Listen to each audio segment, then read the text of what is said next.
Assalamualaikum warahmatullahi wabarakatuh. Jumpa lagi bersama saya Hadi di channel Saluran Misteri. Pada video kali ini saya akan kembali lagi membacakan suatu kisah misteri. Kali ini bercerita tentang seseorang yang tersesat di makam Balungan. Cerita kali ini datangnya dari Mas Bri Story. Nantinya kalian juga bisa mengunjungi thread beliau secara langsung. Mas Bri ini merupakan penulis terkenal yang sudah tulisannya dibacakan oleh beberapa channel besar ya teman-teman. Ya, kalian bisa tahu sendiri channel-channel podcast yang sudah membawakan cerita-cerita beliau. Yuk, daripada kita lama-lama, daripada kita penasaran juga bagaimana kisahnya, sebelum itu subscribe dulu channel ini dan nyalakan tombol lonceng notifikasinya agar kalian tidak ketinggalan video terbaru selanjutnya dari channel Saluran Misteri. Yuk, mari kita mulai ceritanya. Siapkan diri kalian, perhatikan baik-baik karena ceritanya akan saya mulai.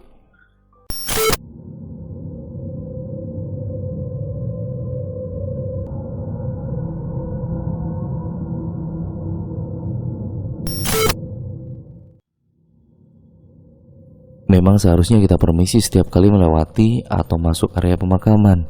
Harus menghormati penghuni di dalamnya. Nah, gue punya pengalaman ketika tersesat di suatu makam legendaris di Cilegon, yaitu Banten. Makam Balung namanya. Kenapa namanya Makam Balung? Ada sejarahnya.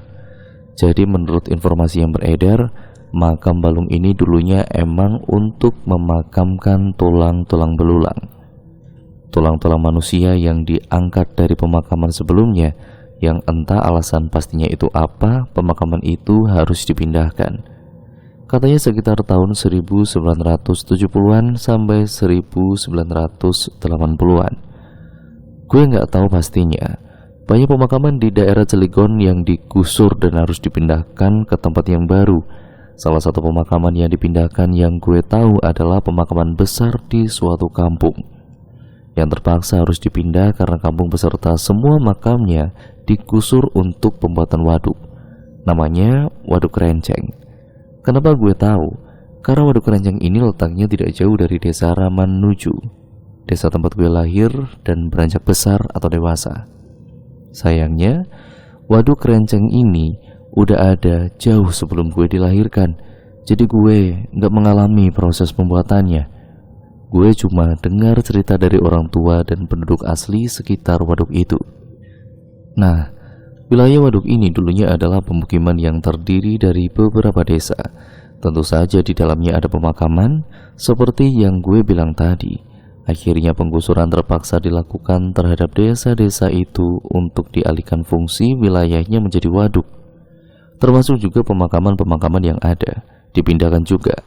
Pemakaman-pemakaman ini mau tidak mau harus diangkat dan dipindahkan ke tempat yang baru. Tempat baru inilah yang nantinya dinamakan Makam Balung. Begitu sejarahnya. Kalau ada teman-teman dari Cilegon yang mau koreksi atau menambahkan, ya dipersilahkan. Malam ini atau pada hari ini, gue akan cerita tentang pengalaman yang sangat seram yang dialami oleh gue sendiri di Makam Balung itu. Ali, teman masa kecilku, sudah sering namanya gue sebut di banyak cerita. Ya, karena banyak petualangan seru yang kami alami dari kecil sampai sekarang. Gue dan juga Ali sejak lahir sudah bertetangga, tapi rumah kami tidak bersebelahan secara langsung. Berselang 2 rumah, ya pokoknya dekat sekali. Di desa Ramanuju kami tinggal waktu itu. Desa yang banyak menyimpan cerita seru dan juga seram. Dan di video kali ini gue akan menceritakan suatu pengalaman yang sangat seram sekali. Tentu saja yang gue alami bareng Ali. Kejadiannya kalau nggak salah ketika masih kelas 1 SMP. Sudah lama sekali, tapi tenang aja, gue masih ingat setiap detail peristiwanya. Bri, main ke rumah Robi yuk. Udah lama nggak main ke sana nih gue. Begitu kata Ali pada suatu sore. Jadi gue dan juga Ali ini beda sekolah, beda SMP. Nah, Robi ini temannya Ali di sekolahnya, tapi gue udah kenal sebelumnya. Rumah Robi nggak satu desa dengan kami. Dia tinggal di desa lain yang jaraknya cukup jauh, Tegal Cabe namanya. Ya, Tegal Cabe ini bersebelahan dengan Makam Balung, pemakaman umum yang gue sebut di awal tadi. Jarak rumah kami ke Tegal Cabe ini atau rumah Robi sekitar 30-45 menit ditempuh dengan bersepeda. Cukup jauh, tapi perjalanannya seru sekali, melewati sawah, kebun, perkampungan, dan ada waduk juga.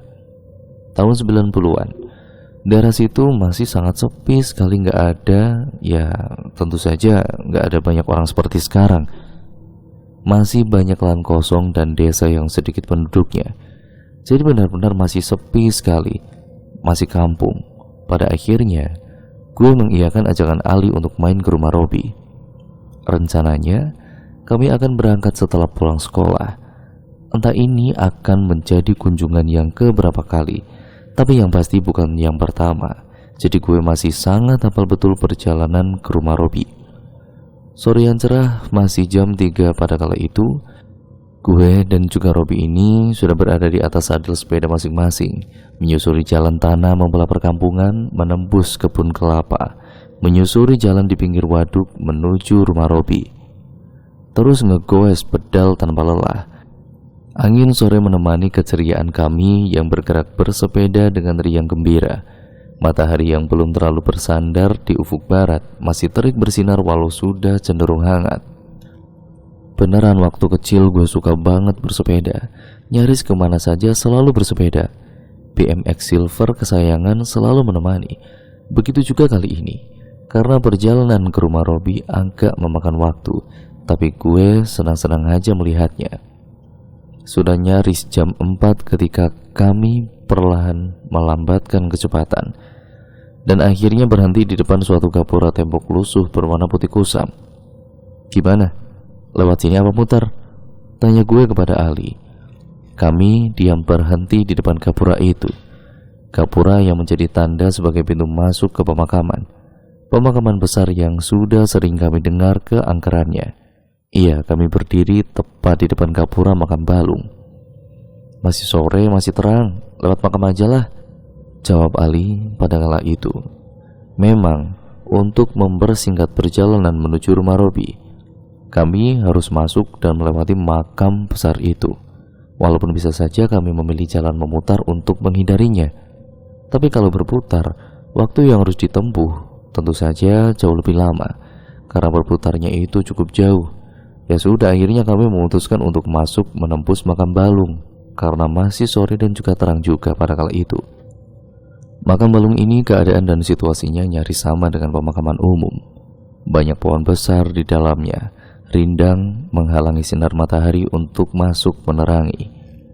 Banyak pohon ini menjadikan suasana di pemakaman menjadi tidak terlalu terang, walaupun masih siang tentunya.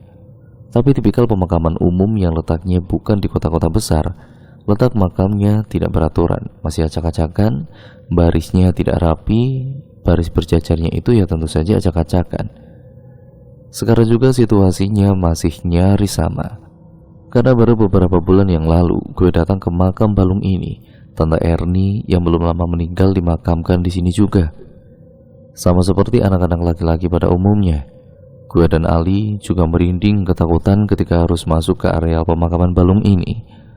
Mengayuh sepeda dengan cepat, namun tetap hati-hati karena harus cekatan menghindari gundukan tanah kuburan yang letaknya tidak beraturan. Keangkeran pemakaman sangat terasa, ditambah situasinya yang sangat sepi, tidak ada orang sama sekali. Hanya suara putaran ban sepeda kami yang mendominasi ruangan sunyi ini, benar-benar sepi sekali. Sepanjang perjalanan, beberapa kali wangi bunga kamboja tercium dengan pekat.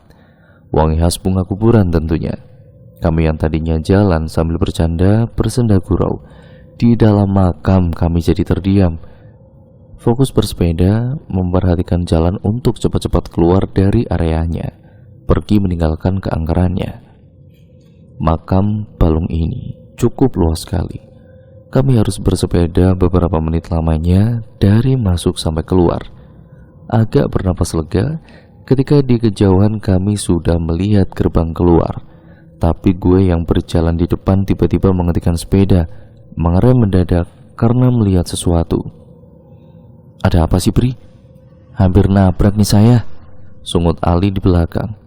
Kok tiba-tiba ada rumah ya, Li? Kayaknya waktu itu nggak ada rumah deh. Kok sekarang ada rumah? Gue banyak tanya. Ya, gue ngerem mendadak karena melihat ada pemandangan yang menurut gue aneh. Ada rumah yang berdiri agak di pinggir makam. Kenapa aneh? Karena perasaan gue belum pernah melihat ada rumah ini sebelumnya. Kami berhenti beberapa belas meter dari rumah itu. Rumah yang dapat dipastikan kosong karena terlihat tidak terurus. Semak dan juga rumput liar tumbuh tinggi di sebagian besar halamannya. Cat putihnya kelihatan kusam. Satu atau dua kaca jendelanya pecah. Gentengnya gelap berlumut. Kami sangat yakin kalau ini rumah kosong. Sudah lama kosong tentunya. Ah, itu rumah dari dulu udah ada kali, Bri. Kamu aja yang gak pernah perhatiin. Begitu jawab Ali. Udah ah, yuk jalan lagi. Serem gitu rumahnya. Lanjut Ali. Tapi masa sih gue gak pernah sadar kalau ada rumah di sini? Ah, mungkin aja Ali benar. Ya emang gue gak terlalu perhatiin. Ya gak sadar juga kalau ada rumah kosong di makam balung ini. Mungkin aja seperti itu. Ya sudah, gue ikut omongan Ali. Lalu kami melanjutkan perjalanan kami ke rumah Robi yang sudah tidak jauh lagi. Akhirnya kami berhasil lewat area pemakaman, lalu masuk ke wilayah kampung tempat tinggal Robi. Tidak lama kemudian kami tiba di rumahnya. Robi menyambut dengan gembira. Setelahnya kami terlibat perbincangan seru dan khas anak-anak. Kenapa gue senang setiap kali main ke rumah Robi? Karena rumahnya sangat nyaman sekali. Rumah utama tidak terlalu besar, tapi punya halaman luas, tidak berpagar. Hanya dibatasi oleh beberapa pohon dan barisan tanaman anak nakal. Lingkungannya pun waktu itu benar-benar masih kampung, masih sepi. Biasanya menjelang maghrib semakin sepi. Hanya kelihatan orang-orang yang berbondong-bondong ke musola untuk sholat berjamaah. Selebihnya ya sepi. Kalian tadi lewat mana? Makam balung apa muter? Tiba-tiba Robi tanya seperti itu. Makam balung, Bi? Kalau motor kan jauh. Masih terang juga itu tadi, jawab gue. Jangan lewat makam balung dulu ya, kata Robi lagi. Kenapa emangnya, Bi? Ali penasaran. Lagi musim anak hilang, terus ketemunya subuh di makam balung. Lemes, kata Robi. Hilang gimana sih, Bi? Tanya gue semakin penasaran. Ya hilang aja, katanya diculik kolong wewe atau genderuwo gitu. Terakhir kemarin anak yang tinggal di rumah itu hilang pas udah isya. Ketemu subuh di makam balung, jawab Robi sambil menunjuk ke satu rumah yang terlihat di kejauhan. Ya gitu, jadi menurut Robi sedang ada keresahan di kampungnya. Sudah beberapa kali ada anak kecil yang tiba-tiba menghilang tanpa jejak ketika main di luar rumah pada malam hari. Hilang begitu saja, sampai akhirnya ditemukan dalam keadaan lemas di satu sisi di makam balung. Menurut cerita anak-anak yang hilang itu, setelah ditemukan katanya mereka kesasar ketika masuk ke dalam makam balung, tidak menemukan jalan keluar. Kata orang-orang kampung, anak-anak ini kemungkinan besar diculik kolong wewe atau genderuwo. Rumor yang beredar sih seperti itu. Tapi pada intinya, anak-anak ini hilang selama berjam-jam walau akhirnya ditemukan juga. Gue dan juga Ali cukup ketakutan mendengar cerita itu. Untung saja tadi tidak jadi cerita apa-apa ketika kami melintas lewat pemakaman ataupun makam balung ini. Nanti pulangnya jangan malam, Liah. Sebelum maghrib kita pulang.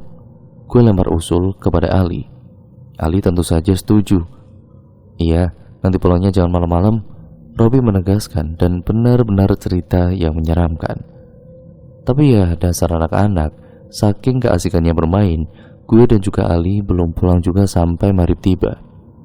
Sholat maghrib dulu, habis itu baru boleh pulang. Begitu kata ibunya Robi. Mau gak mau kami harus nurut. Akhirnya malah berubah lagi. Selepas isya kami baru pulang. Malam sudah beranjak larut. Bulan mengintip malu-malu dari sela pepohonan. Hanya gelap pekat yang jadi pemandangan ketika kami akhirnya berpamitan. Ingat ya, jangan lewat makam balung. Jalan putar saja. Sekali lagi Robi mengingatkan. Gue dan juga Ali mengangguk. Walaupun harus melewati jalan berputar cukup jauh, tapi kami akan tetap menjalaninya. Gak berani kalau harus lewat menembus area makam balung malam-malam seperti ini. Gak mau, ya karena takut. Kayuhan pedal memutar roda sepeda secara konstan, menyusuri jalan kampung memutar mengitari makam balung. Jalan yang jarak dan juga waktu tempuhnya lebih lama dan juga jauh. Kami masih berbincang, bersenda gurau menikmati perjalanan. Perkampungan sudah sangat sepi. Nyaris tidak kelihatan ada orang di luar rumah. Tapi memang biasanya seperti ini, dan mungkin saja ditambah dengan adanya peristiwa anak hilang, jadi tambah sepi saja. Beberapa kali kami melewati lahan kosong yang isinya hanya pohon-pohon besar. Gak ada lampu sama sekali. Gelap pekat memenuhi semua sisi. Setiap lewat lahan kosong itu, kami otomatis terdiam tidak bersuara. Kami semakin diam tanpa perbincangan ketika mulai menyadari ada yang aneh. Waktu tempuh yang harusnya tidak terlalu lama, mungkin hanya 10-15 menit. Tapi kira-kira sudah lebih dari 15 menit kami belum juga sampai di kampung berikutnya. Seperti masih berkutat dan memutar-mutar saja di kampung Robi. Gue yang berjalan di depan sesekali melirik belakang untuk melihat Ali. Wajah Ali menunjukkan raut kebingungan, sama sepertiku. Bingung sekali, kok lama banget perjalanan berputar ini. Akhirnya gue berhenti dan Ali ikut berhenti. Kok gak sampai-sampai ya, Li? Apa tadi ada salah belok ya? Begitulah tanyaku. Udah lanjut aja dulu, ini jalannya bener kok, jawab Ali menenangkan. Ya sudah, kami lanjut jalan pada kala itu. Tetap saja, udah beberapa menit tambahan, kami belum juga meninggalkan kampung. Sepertinya kami berputar-putar saja di tempat yang sama. Sesekali gue melirik belakang sambil terus mengayuh untuk melihat keadaan Ali, memastikan kalau dia masih ada di belakang. Gue mengayuh sepeda semakin cepat. Ketika sadar sudah beberapa saat lamanya, kami nggak melihat ada rumah di kanan kiri. Hanya kelihatan lahan kosong yang diisi pepohonan. Suara gerakan dua sepeda menjadi satu-satunya bunyi yang terdengar di malam yang gelap. Di titik ini gue mulai ketakutan. Rasa cemas mulai menyeruak memenuhi isi kepala. Kenapa kami gak sampai-sampai di ujung kampung? Terus dan juga terus gue memacu sepeda dalam keadaan cemas. Kecemasan menyusuri jalan tanah di dalam gelap. Sebegitu cemasnya sampai gue gak sadar kalau ada yang aneh, ada yang berbeda. Gue ngerem mendadak, menghentikan laju sepeda yang tengah berlari cepat. Panik, kaget, terkejut. Ketika menoleh ke belakang, ternyata tidak ada Ali di belakang. Ali menghilang. Ternyata gue sendirian. Entah sudah berapa lama, gue semakin cemas dan juga ketakutan. Ali! Coba manggil Ali, namun tidak ada jawaban. Takut karena sadar kalau sedang sendirian di tempat yang asing dan juga menyeramkan, akhirnya gue memutuskan untuk kembali mengayuh sepeda dengan tujuan entah kemana. Beberapa detik setelah kembali mengayuh, tiba-tiba mendengar sesuatu. Ada suara yang sumbernya tidak jauh di belakang. Buk, buk, buk. Kira-kira seperti itu bunyinya, seperti suara langkah kaki yang sedang berlari. Awalnya karena sangat ketakutan, gue gak berani untuk menoleh ke belakang, gak berani cari tahu bunyi apakah itu. Tapi akhirnya rasa penasaran mengalahkan segalanya. Sambil terus mengayuh sepeda, gue menoleh dan juga melirik ke belakang. Tahu apa yang sedang ada di belakang gue? Gue melihat ada makhluk tinggi besar hitam berlari mengikuti gue. Dalam gelapnya malam, gue masih bisa melihat dengan jelas bentuk makhluk itu. Sosok tinggi besar yang menyeramkan. Panik, gue semakin panik sekali. Dan gue semakin cepat mengayuh sepeda, melaju kencang sambil ketakutan.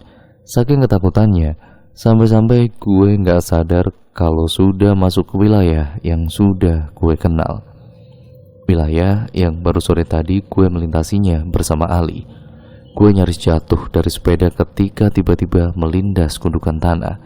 Melindas gundukan tanah kuburan. Ternyata gue masuk ke area pemakaman yang masih gue kenal. Ya, makam Balung. Kenapa tiba-tiba gue masuk ke pemakaman? Ya entahlah. Dalam gelap gue memacu sepeda dengan kencangnya, dengan maksud meninggalkan cepat-cepat tempat menyeramkan ini. Awalnya gue masih lincah menghindari gundukan-gundukan tanah kuburan. Tapi lama-kelamaan gue gak sanggup lagi. Beberapa kali gue melindas kuburan tanpa sengaja, sampai akhirnya gue kehilangan keseimbangan, lalu jatuh dari sepeda. Rasa sakit akibat terjatuh tertutup oleh rasa takut yang mempuncah hebat memenuhi isi kepala. Sendirian dalam gelap malam di tengah pemakaman angker, semakin ketakutan lagi ketika melihat sosok tinggi besar yang menyeramkan yang sejak tadi terus mengikuti. Dia berdiri tidak jauh dari gue yang sedang duduk meringis di samping sepeda. Sosok itu hanya berdiri diam dalam gelap seperti memperhatikan. Gue ketakutan lalu berdiri dan mencoba berlari, meninggalkan sepeda yang tergeletak di samping kuburan. Sepertinya gak lama gue berlari, sampai akhirnya melihat ada bangunan di kejauhan. Ya, ada rumah. Lalu gue menuju ke rumah itu, coba menjauhi makhluk tinggi besar itu, dan ternyata gue mengenali rumah ini. Ini adalah rumah kosong yang gue lihat bersama Ali sore tadi. Tapi keadaannya beda, rumah ini jadi kelihatan lebih bersih dan jauh lebih terawat.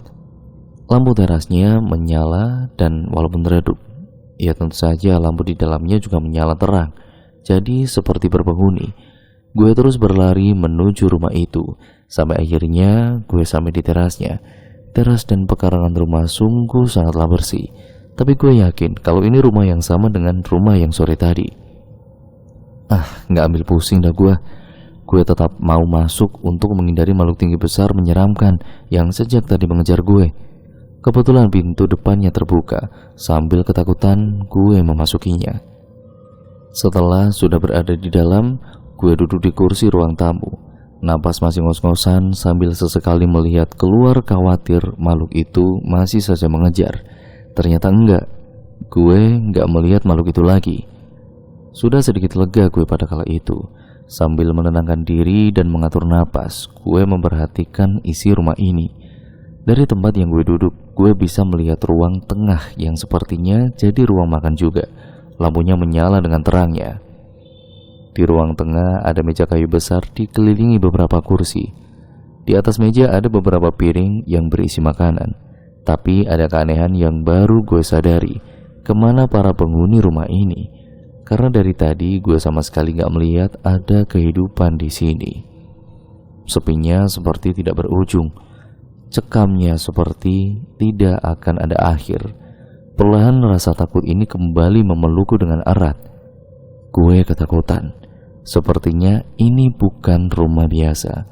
Seperti terhipnotis. Ketika berikutnya indera penciuman menangkap aroma yang khas sekali.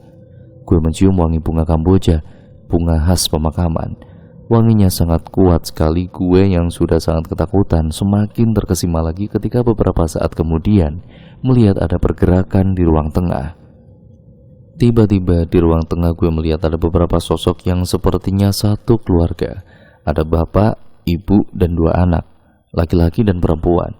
Entah mereka muncul dari mana, tiba-tiba sudah ada berdiri mengelilingi meja makan, lalu duduk di kursinya masing-masing, sepertinya hendak makan malam bersama. Gue terus memperhatikan siapa mereka, sampai akhirnya sosok yang gue pikir itu adalah ibu dari anak-anaknya menoleh dan menatap gue beberapa saat lamanya sambil tersenyum. Bisa dibayangkan kan teman-teman? Ibu itu rambutnya panjang hitam tergerai, mengenakan pakaian terusan berwarna gelap. Aku hanya terdiam, terpana ketakutan. Kemudian sosok ibu itu berdiri dari duduknya, lalu bergerak meninggalkan meja makan. Dia berjalan ke tempat gue duduk di ruang tamu. Sebentar, ternyata dia bukan berjalan. Dia bergerak seperti melayang di udara. Semakin dekat jarak kami, semakin jelas pula gue melihat tampilan sosok ibu ini. Wajahnya menyeramkan, pucat tanpa ekspresi, tersenyum tapi menakutkan. Dia terus mendekat dan mendekat. Semakin gue ketakutan, gue benar-benar semakin ketakutan kala itu.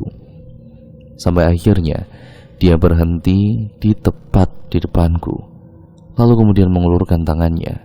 Gue panik tentunya, tapi gak bisa berbuat apa-apa, hanya bisa kemudian menunduk dan juga menangis pelan. Setelah itu gue gak ingat apa-apa lagi. Pri, entah pingsan atau bagaimana, akhirnya gue seperti tersadar karena mendengar ada beberapa orang yang memanggil nama gue. Gue kemudian membuka mata, ternyata sedang berada di dalam rumah kosong yang gelap gulita. Di sini, gue teriak. Berharap, ya tentu saja beberapa orang itu mendengarkan yang berada di luar.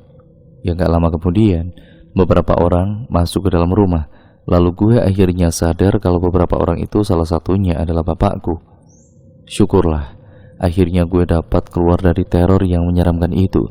Jadi menurut cerita Ali, ketika pulang dari rumah Robi, tiba-tiba gue mengayuh sepeda dengan cepat sampai Ali ketinggalan dan kehilangan gue. Kata Ali, gue masuk ke area makam Balung dan menghilang di kegelapan malam. Ali gak berani masuk sendirian ke makam Balung untuk mencariku. Dia memutuskan untuk pulang dan mencari pertolongan dulu, memberi kabar kalau gue hilang di makam Balung. Setelah itu, bapak gue dan beberapa tetangga langsung pergi mencari, sampai akhirnya gue ditemukan jam 1:30 malam di dalam rumah kosong itu. Yang sorenya gue lihat bersama Ali, rumah itu benar-benar berantakan.